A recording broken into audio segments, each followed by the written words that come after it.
जय जय शङ्कर हर हर शङ्कर जय जय शङ्कर हर हर शङ्कर जय जय शङ्कर हर हर शङ्कर जय जय शङ्कर ஸ்ரீ சங்கர சரிதம் தெய்வத்தின் குரல் 5ஆம் பாகம்.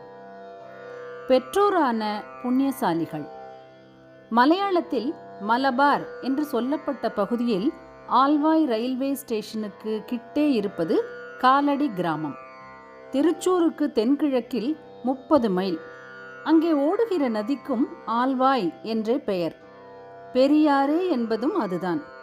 சம்ஸ்கிருதத்தில் பூர்ணா நதி என்றும் சூர்ணா நதி என்றும் 2 விதமாக சொல்வார்கள்.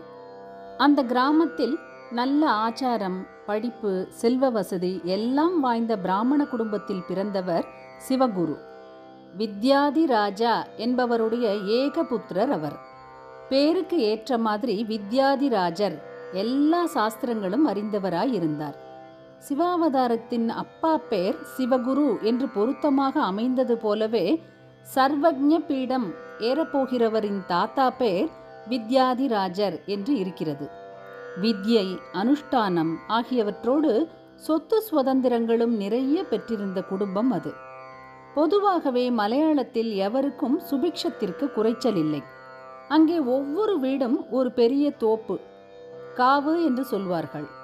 சபரிமலை யாத்திரையினால் இப்போது ஆரியங்காவு என்ற பெயர் அடிக்கடி காதில் படுகிறது. இப்படி அநேக காவுகள், திருவானைக்கா, திருக்கோடிக்கா என்றெல்லாம் தமிழில் கா என்று முடிப்பதுதான் மலையாள காவு. இப்படி ஒவ்வொரு வீடும் பெரிய பெரிய மரங்கள் கொண்ட காவுக்குள்ளேயே இருக்கும். அதன் எல்லையை அத்ருத்தி என்பார்கள். ஒவ்வொரு அத்ருத்திக்குள்ளேயே அந்த வீட்டுக்கான சகல வஸ்துக்களும் விளைந்துவிடும். வெளியே போகவே வேண்டாம். ஒரு வேடிக்கை என்னவென்றால், மூலாதாரமான ஸ்டேபிள் ஃபுட் என்கிற அரிசி வீட்டு தோப்பில் விளைவித்துக் கொள்வதில்லை. ஆனாலும் வீட்டிலேயே விளைகிற மிளகை எக்ஸ்சேஞ்ச், அதாவது பண்டமாற்று பண்ணியே அரிசி சுலபமாக பெற்றுவிடலாம். மற்றபடி அத்ருத்திக்குள்ளேயே வாழை, தென்னை, பலா முதலான மரங்கள், பூசணி, காராகருணை, மரத்தின் மேலேயே படரவிட்ட மிளகு கொடி எல்லாம் இருக்கும். நாள்பட கெட்டுப்போகாமல் நேந்திரங்காயையும் கருணை கிழங்கையும் வறுத்து பூசணி வடாம் பண்ணி உரி கட்டி வைத்து விட்டார்கள் என்றால் 3-4 மாசம் விடாமல் மழை பெய்தாலும் சாப்பாட்டு வஸ்துக்களுக்காக வெளியில் போக வேண்டியதில்லை. சௌக்கியமாக ஆத்தோடு மேனேஜ் செய்து கொண்டு விடுவார்கள்.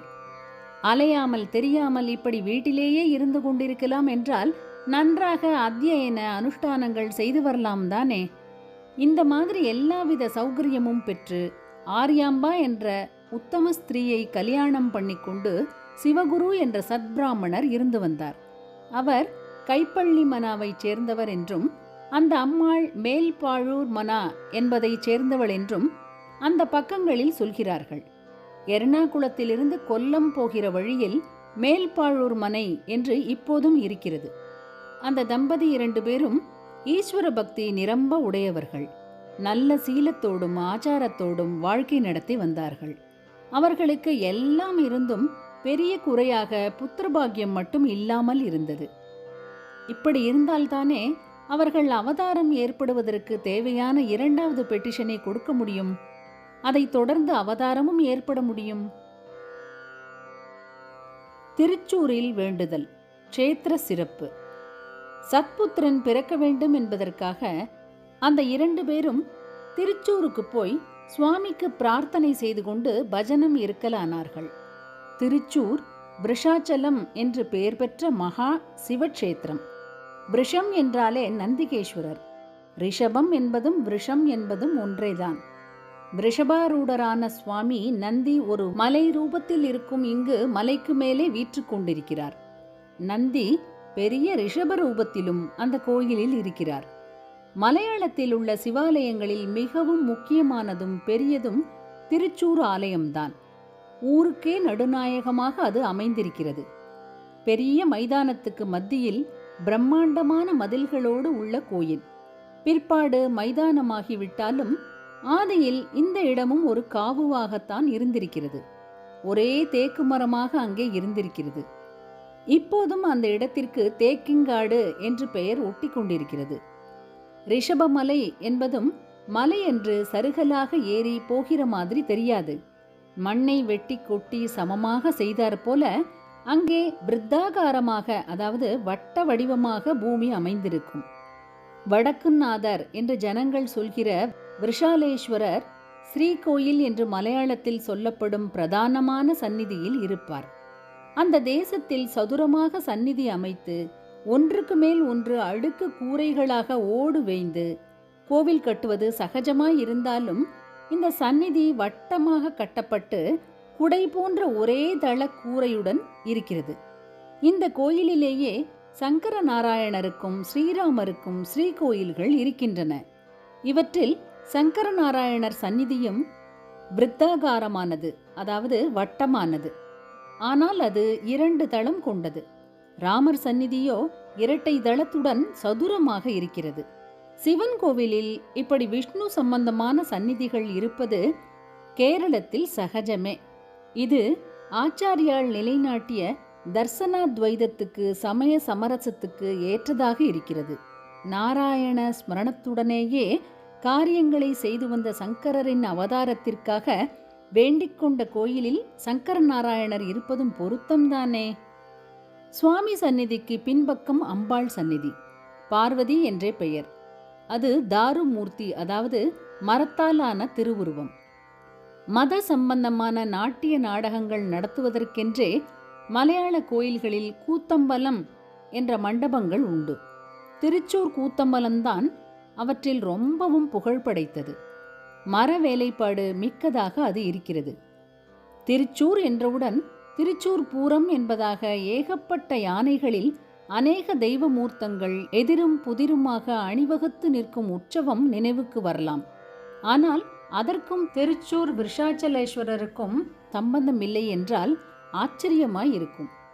இந்த கோயிலுக்கு பக்கத்திலேயேதான் தேக்கிங்காட்டில் அந்த உற்சவம் நடந்தாலும் இந்த சுவாமி அதில் கலந்து கொள்வதில்லை.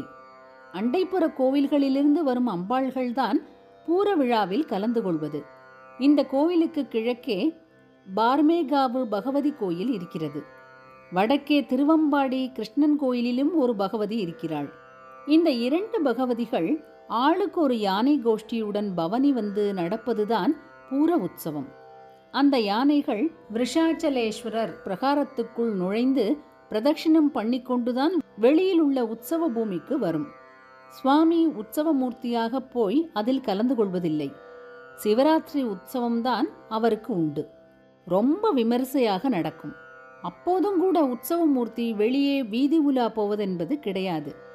இதை சொல்லும்போது இன்னொன்று நினைவு வருகிறது. சுவாமிக்கு பூஜை பண்ணும் அர்ச்சகர்களும் அவர்களுடைய முறைக்காலம், அதாவது டேர்ம் முடியும் வரையில் கோயிலை விட்டு வெளியில் போக முடியாது. ஒவ்வொரு அர்ச்சகருக்கும் ஒவ்வொரு டேர்ம் வரும். அந்த காலம் பூராவும் பூர்ண பிரம்மச்சரிய நியமத்துடன் கோயிலுக்குள்ளேயேதான் ஈஸ்வர ஸ்மரணத்துடன் வசித்து வருவார். முறை இன்னொருத்தர் கைக்கு மாறினபின்தான் அவர் வெளியிலே வருவது, வீட்டுக்கு போவது.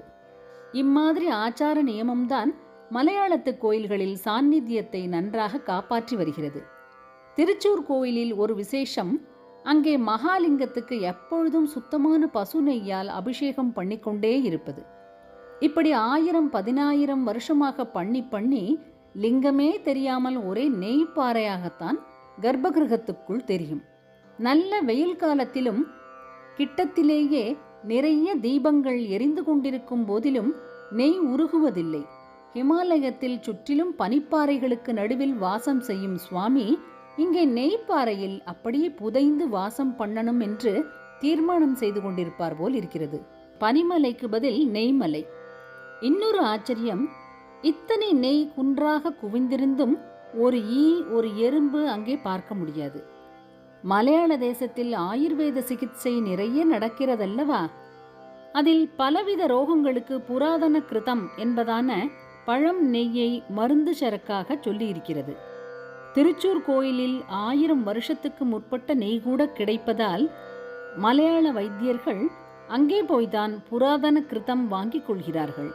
இப்படிப்பட்ட க்ஷேத்திரத்துக்கு போய் சிவகுரு ஆர்யாம்பாள் என்ற தம்பதி பஜனம் இருந்தார்கள். பஜனை பஜிப்பது என்று சொல்வதெல்லாம் பக்தி பண்ணுவது என்பதையே குறிக்கும் வார்த்தைகள். பஜ் என்ற தாதுவிலிருந்துதான் பஜனை பக்தி என்ற 2 வார்த்தைகளும் வந்திருக்கின்றன. பஜனம் என்றால் சேவை செய்வது. குறிப்பாக பஜனம் இருப்பது என்று சொன்னால் குறிப்பிட்ட ஒரு உத்தேசத்தை வேண்டி ஒரு புண்ணிய க்ஷேத்திரத்துக்கு போய் 1 மண்டலம் 2 மண்டலம் அங்கே இருந்து கொண்டு ஜபம் பாராயணம் செய்வது, பிரம்மச்சரியம் முதலிய நியமங்களோடு தினமும் புண்ணிய தீர்த்தத்தில் ஸ்நானம் செய்து சுவாமி தரிசனம் பண்ணுவது, அனுமதிக்கப்பட்ட ஆலயங்களில் சந்நிதியிலேயே நித்திரை பண்ணுவது என்று அர்த்தம். உத்தேச பூர்த்தி பற்றி ஸ்வப்னத்திலேயே சுவாமி ஆக்ஞை கிடைக்கும். நம்பிக்கை இருந்தால் சங்கேதமாகவாவது கிடைக்கும். இவர்கள் விருஷாச்சலத்தில் புத்திரனை உத்தேசித்து பஜனம் இருந்தார்கள். பக்தி ஸ்ரத்தையுடன் வேண்டியபடி இருந்தார்கள். ஜெய ஜெய சங்கர, ஹர ஹர சங்கர. மகா பெரியவா சரணம். जय जय शङ्कर हर हर शङ्कर जय जय शङ्कर हर हर शङ्कर जय जय शङ्कर।